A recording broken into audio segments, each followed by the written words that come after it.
तरह से आपको ज्ञान की प्राप्ति हो सकती है, किस तरह से आप ईश्वर से मिलन कर सकते हैं, ईश्वर से किस तरह से मिल सकते हैं।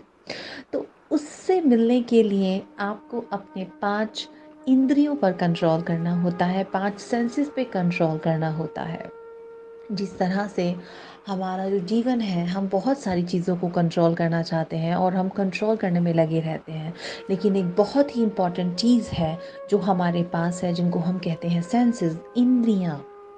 ये जो एनर्जी पॉइंट हैं, जिनसे हम एनर्जी लेते हैं, इनको हमें कंट्रोल करना होता है। फॉर एग्ज़ाम्पल, मैं क्या देख रही हूँ, मैं क्या सुन रही हूँ, मैं क्या बोल रही हूँ, मैं क्या खा रही हूँ, मैं क्या सूंघ रही हूँ, ये सारी चीज़ें, मैं क्या महसूस कर रही हूँ, ये जो सारी चीज़ें हैं, ये हमारी ज़िंदगी में, मनुष्य की ज़िंदगी में एक बहुत ही इम्पॉर्टेंट रोल प्ले करती हैं।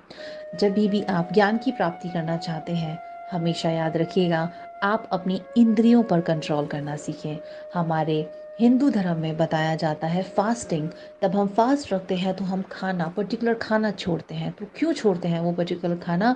क्योंकि उस खाने को छोड़ने से हम अपनी हंगर, अपनी चॉइस पे कंट्रोल कर सकते हैं कि हमें क्या खाना है और क्या नहीं खाना। तो व्रत रखने का एक मतलब ये भी होता है कि हम अपनी इंद्रियों पर किस तरह से कंट्रोल कर सकते हैं। इसीलिए मौन व्रत रखे जाते हैं, इसीलिए व्रत में बोला जाता है कि अच्छा सुनो, अच्छा खाओ, अच्छा बोलो। क्योंकि ये जो व्रत है, ये जो फास्टिंग है, ये हमें और मजबूत बनाती है हमारे सेंसेस पे कंट्रोल रखने के लिए। तो जितनी ज़्यादा व्रत रखते हैं, व्रत का मतलब सिर्फ ये नहीं है कि हमें अन्न नहीं खाना है। व्रत का मतलब ये भी है कि किस तरह से हम अपने 5 सेंसेस को कंट्रोल में कर सकते हैं, कि बस उतना ही बोलें जितना ज़रूरी है, बस उतना ही देखें जितना ज़रूरी है, और वही देखें जो ज़रूरी है, वही सुने जो ज़रूरी है, और वही बोलें जो ज़रूरी है।